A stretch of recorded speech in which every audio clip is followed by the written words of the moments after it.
Juízes, capítulo 3. Povos que ficaram em Canaã.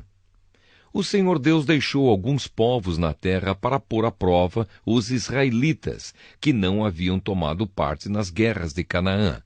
Ele fez isso somente para ensinar todos os israelitas a guerrear, especialmente aqueles que nunca haviam estado numa batalha.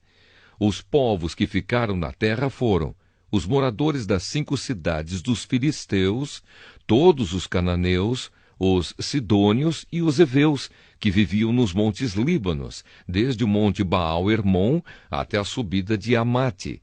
Eles ficaram para pôr à prova o povo de Israel, a fim de que o Senhor visse se eles iam ou não obedecer aos mandamentos que lhes tinha dado por meio de Moisés.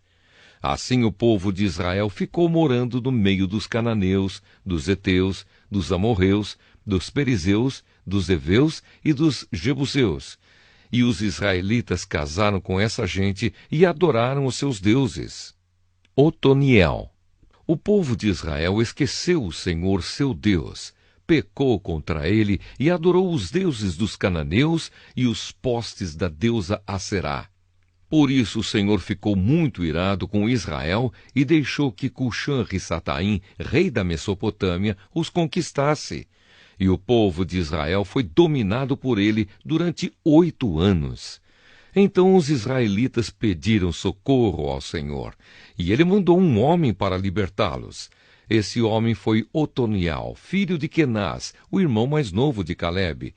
Ele foi guiado pelo Espírito de Deus, o Senhor, e se tornou o líder de Israel.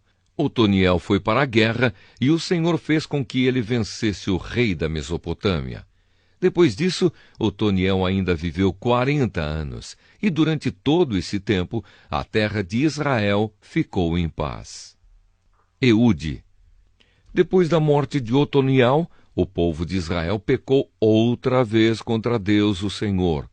Por causa disso, o Senhor fez com que Eglon, rei de Moabe, ficasse mais forte do que eles.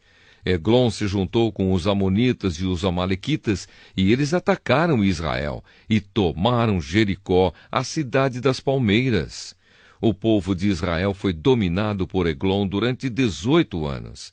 Então os israelitas pediram outra vez socorro ao Senhor, e ele mandou outro homem para libertá-los. Foi Eude, filho de Gera, da tribo de Benjamim. Eude era canhoto. O povo de Israel mandou levar o pagamento dos impostos para Eglon, rei de Moabe. Então Eude fez um grande punhal de mais ou menos meio metro de comprimento.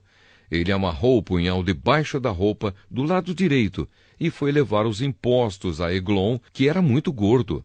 Depois de entregá-los, Eude mandou embora os carregadores. Mas ele voltou do lugar onde estavam as imagens de pedra, perto de Gilgal, e disse ao rei: Ó rei, tenho uma informação secreta para lhe dar. Então o rei ordenou que todos os outros saíssem da sala, e todos saíram. O rei estava sentado na sua sala de verão, num terraço. Eude chegou perto dele e disse: Tenho um recado de Deus para o Senhor. O rei se levantou. Então Eude, com a mão esquerda, tirou o punhal que estava no seu lado direito e o enterrou na barriga de Eglon. O punhal entrou até o cabo, e a gordura o cobriu porque Eude não o tirou da barriga do rei. E a ponta do punhal apareceu entre as suas pernas. Em seguida, Eude trancou as portas, saiu pela janela e foi embora. Aí os empregados chegaram e viram que as portas estavam trancadas. Então pensaram que o rei tinha ido ao banheiro. Esperaram muito tempo, mas como ele não abria a porta, pegaram a chave e a abriram. E o rei estava morto, caído no chão. Enquanto eles estavam esperando, Eude fugiu. Passou pelas imagens de pedra e foi para Seirá.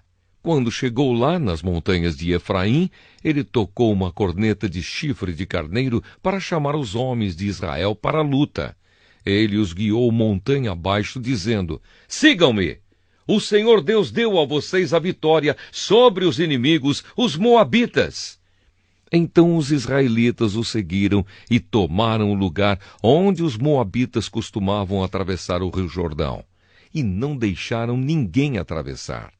Nessa batalha, eles mataram mais ou menos 10.000 soldados moabitas, todos fortes e valentes, e nem um escapou.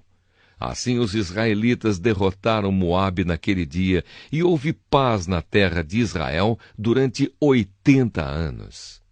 Sangar. O líder seguinte foi Sangar, filho de Anate.